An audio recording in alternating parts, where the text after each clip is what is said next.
Hey there, ladies and gentlemen. It's me, Dr. Donna. Welcome to week 36 of 8. Last week, I read Unqualified. And here are some of the takeaways that I have. Number 1, focus on what you can control.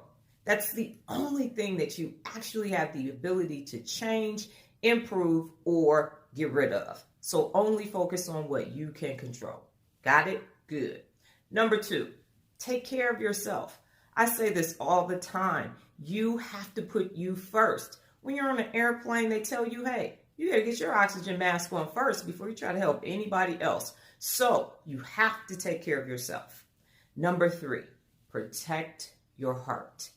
Oftentimes we give so much of ourselves to other people, and I say to losers, and the next thing you know, you don't have any heart left. There were plenty of times in my life when I was just angry at people. And I didn't have enough love in my own heart for myself.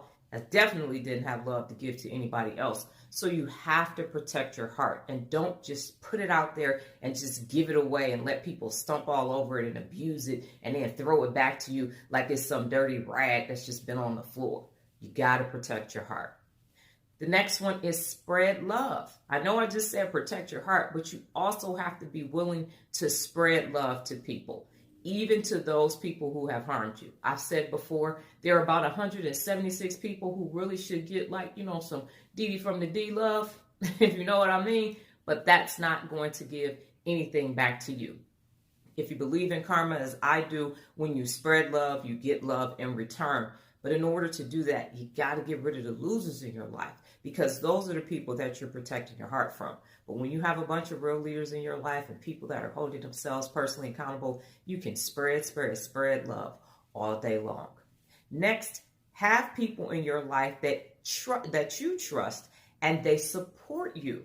That is the biggest thing. When you are focused on becoming your best, when you are focused on moving forward and growing forward, you got to have people that you trust and you support.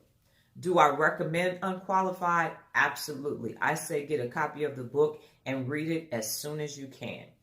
Now, what was last week's discipline? A couple of years ago, I gave up television, and then my daughter and I watched movies for a year, and I go back and forth. And so I asked myself, we got rid of our television, and I asked myself, well, why do you always feel like you have to watch television? And what I realized is because, some people say, oh, Dr. Donnie, you got all this information, you're always talking, chat.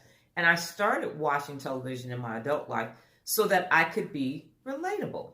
And then I thought about it and I said, you know what? I can find other ways to relate to people besides through television. Everybody has something, their favorite show, and they watch it, their favorite comedy and sports and drama and all these things on streaming.